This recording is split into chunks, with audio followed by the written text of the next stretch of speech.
Hey YouTube, we're gonna try the first of my weekly briefs. We're gonna call it the Ruckin Brief because my limited time.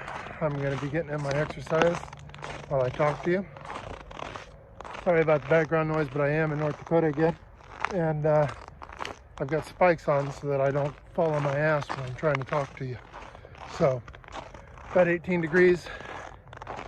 I've got maybe, I don't know, 2 miles left. My hip flexors are screaming at me already though, so I don't know. We'll see. I'll do what I can. At any rate, here's a brief of what's been going on roughly in the last week.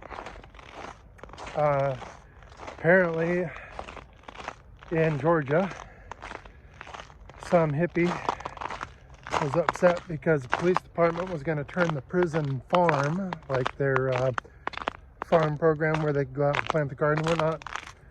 They were going to turn that place into a police training facility, and the tree lovers didn't like that, so they became militant and set up camps and put huts up in the trees. And when anybody would come around, first they started throwing Molotov cocktails at them, then they started throwing rocks at them. So the police of course showed up to get them the hell out of there, and this dude pulled out a gun and shot a state trooper. So as we all know what happens at that point, you know, his co-workers returned fire. Apparently this individual, I shouldn't call him he, according to his online profile, he prefers to go by they or it, so he's either multiple people or an inanimate object most days, I guess. I don't know, but after shooting and hurting a state trooper, now he is was and could have been. So that gave Antifa, you know, the mostly peaceful organization that never does anything wrong, just people trying to look out for the well-being of our future, the excuse to claim that they are the victims because one of them got shot after they threw Molotov cocktails, rocks, bricks, and shot cops. But never mind that, they're the victim. So this weekend they went into Atlanta and started burning cars and declared war, their words, not mine, on the police agencies. So, all I have to say on this is, after the last few years and all the little 20-somethings on YouTube and Facebook putting up their little fist bump emojis, oh, so much pride, look at the way they're destroying those cities and hurting innocent people, so much pride. If you're still living in the city, what the hell are you doing? Get out while you can. Yeah, I know. Oh no, I moved to a city in Texas. Jay, it's so much better. Yeah, it's so much better. Completely unrelated story. Houston police are getting a little worried because, see, their response times have grown to be, best case scenario, 45 minutes, worst case, about 4.5 hours to all calls. So because of that, Houston business owners have taken to sleeping in their businesses with shotguns and such, because every night they're getting ransacked and stolen from to the tunes of hundreds of thousands of dollars, and it's either defend what they rightfully have as theirs or go out of business and lose their entire livelihood. So, completely unrelated. Yeah. So, once again, if you're sleeping on the countertop in your bar with a shotgun all night, trying to protect it from the very people that you serve, what are you doing? Move. California's still underwater. Let's see, what else went? Oh yeah, you guys in California, you had a shooter down in the southern part of the state. They found him though. He took his own life. I don't know what his fixation was, but he went into a ballroom and shot a bunch of people. And then apparently went to another ballroom just up the road. Ballroom dancing or something. And went in there, and those people took him down and took his gun, but he got away. What's this dude's, he's a little Asian dude. I wonder what his problem was with ballrooms. I don't know, but he's dead now, so that problem has solved itself for the most part. Oh, let's see. Oh, the other day a preacher who is prominent with the BLM movement took to online forums and so forth to say that had that kid that shot his teacher, what was that, a week and a half or two ago, had he been a black boy, man, everything would have been different. It's only because he was a white kid that there wasn't calls for better parenting and gun safety and all of that. Unfortunately for him, the kid was black that did the shooting. So this is the kind of crap that you people with your little, yay, your little fist bump emoji, pre-colored little fist, these are kind of people that you're celebrating and supporting. They're just stirring up hate, trying to make everybody get after one another. I don't know a single person that gave two shits what color the kid was. He went to school and shot his teacher. That's bad. That ain't cool. I don't give two craps if he's black, yellow, white. I just don't really care. Went to school and shot his teacher. That's a bad thing. I think pretty much everybody feels that way. You got these yahoos getting everybody all worked up. Also, what is it, Yuma, Arizona, I believe it is? Right now, with California being underwater, Yuma is a massive producer of vegetation for us, lettuces and so forth. They are begging for help because the citizens of Arizona went ahead and put a bunch of shipping containers, like a makeshift wall, across the southern border to try and save their communities from the massive influx of people that they don't have the resources to take care of. We all know that's not just Hispanic migrants looking for work. I mean, there's people from all over the world just walking across that border. There's been a couple million in just the last year. Yeah, it's bad. It's bad. You got towns down there in the southern states, towns that only have 7,000 to 8,000 people, residents in them, that are trying to figure out how to feed and take care of 5,000 plus people who illegally cross the border. Yeah, we've got known terrorists crossing the border, all kinds of people from South America that don't have very good paths. Sure, mixed in there, there's also plenty of families that are just trying to get away from all the violence they want. They think they can come here and work, and you know, I get it. I'm not saying everything coming across the border are horrible people. I am saying everybody who's crossing that border illegally shouldn't. I don't care how good of a person you are. Do it the right way. That being said, these crop producers, see, there's no insurance for people who farm produce, because produce is so easily destroyed. So you really can't get like crop insurance on produce.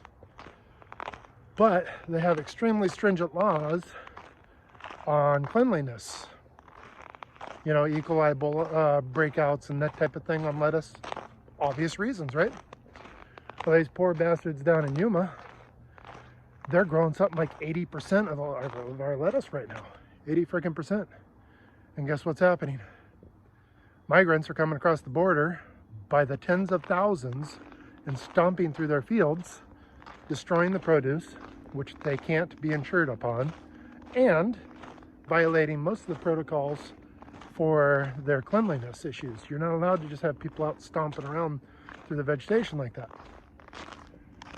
Apparently it's costing each individual farmer, not the industry, each individual farmer, they spend a couple $100,000 a year on these regulations and complying with them. And apparently these people are coming through in massive groups and just pissing it all right out the window for them. So they're all in danger of going under. Good news. So California can't produce any food because it's underwater, and now the people who are trying to pick up the slack, their crops are being destroyed by people who don't even live here, who are just walking through their shit and making it all bad. But you probably shouldn't worry about buying a little extra food, don't worry. Completely unrelated news. On the East Coast, there was just recently a 20-year-old autistic woman who moved from Norfolk, Virginia. Can't remember to where. I want to say Delaware, but I can't swear to that. She moved there with her boyfriend. And then poof, she was gone. Well, they think they found who did it. 17-year-old illegal out of South America, strongly affiliated with MS-13. None of those stories have anything to do with one another. So, I don't know. SHOT Show was down in Las Vegas this week. Las Vegas, Los Angeles. Pretty good chance if the place you live starts with Los. It's been built on a sandbar that doesn't have enough water. And when crap gets crazy, people are going to die there. So if you live there, I would highly advise you consider moving. We left California just over 20 years ago now. I've got love for NorCal. I've got friends there. I've got family there. I pray for them regular. One good friend I have had the misfortune of some relationships going wrong, and if he wants to be able to see his kids regularly, he's got to stick around California because he won't be able to convince the other parties involved to move with him. So I feel bad for him. That I understand. But man, the rest of you, I don't know what you're doing. I went back to visit 5 years ago, I guess it was. And I'm telling you, after leaving Cali and going to the Midwest and staying gone for a little while and coming back, I swear to God, it felt like I was driving into Gallus or Afghanistan or something. The place felt like a third world country. I don't know if you all there have seen it or not because it happened slowly over the years, but man, if you leave and come back after living someplace nice, best of luck with that. Just remember, population density is not your friend. And I know it's hard to strategically relocate. I get that. But most of the things that are good for you are not easy. Just like right now, I really want to go to bed. I got to get up at 3:40 in the morning. I've already worked a 12-hour day. But I'm out here getting in my walk, doing some PT, and trying to talk with you folks in hopes that I can help somebody in any way possible. That's pretty much all the crap going on in the world. Oh, actually, that's not true. I just read a book that I'll probably do a review on here soon. It's called, I'm going to butcher it, so I'm not going to try. But basically, it's talking about economic catastrophes of the history and that we're currently in and so forth. And it's not done by like a conservative thinker. It's actually done by a world traveling immigrant. Originally started in Italy, I believe it was. By no means do I agree with all of his thoughts, but he brought up a very interesting point. In the 1970s, moving into 1980, we were dealing with oil embargoes and stagflation. Remember when we were little kids, Ronald Reagan talking about curing the country of its stagnation problem. That's what did the 70s. Then along comes 2008. There we had a massive debt bubble that was the problem. And we got through both with a lot of pain, but all things considered, we kind of got off easy. The problem we're looking at right now is in the next anywhere from 6 to 18 months, most likely, maybe a hair longer, but not likely much, we get to deal with both at the same time. Now, if you know anything about economy, I'll save you all the jargon. Basically, what that means is shit's gonna get ugly. You're gonna want a little food, a lot of food.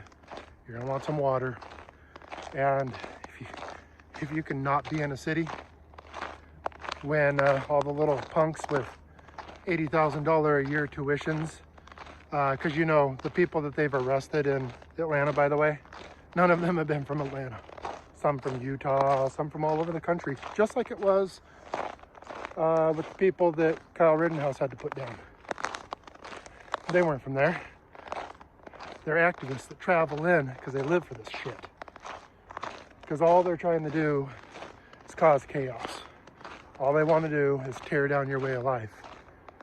And yeah, some of these kids, they're just, a lot of them, they're just children of rich parents that sent them to crappy ass colleges, which is what most of them are anymore.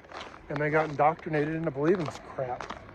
So at any rate, when stagflation and inflation team up to kick us in the balls, you really want to be in the city with those people? So in case you can't tell, my takeaway for the day is you can get the hell away from population density. Do it.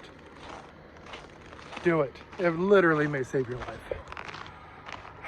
So, come across a new charity that you should look into. I love Mercury One. If you're ever looking to give away money, Mercury One's phenomenal. Always my go-to. Besides that, I've come across something called the Caleb House. These guys find sex traffickers of children. They literally, in America, not all over the world, in America. And they literally kick in doors, knock the teeth out of the head of the bastards that are raping these little kids, and make sure they either go on the ground or go into jail. And then they actually take these kids and get them psychological help, give them a place to live, feed them, clothe them, raise them, teach them about Christianity. Not so much Christianity as just about the Lord in general. And they commit to keeping these kids for as long as it takes to make them be okay to function in society. They say they don't even care. That takes 20 years. But that's called Caleb House.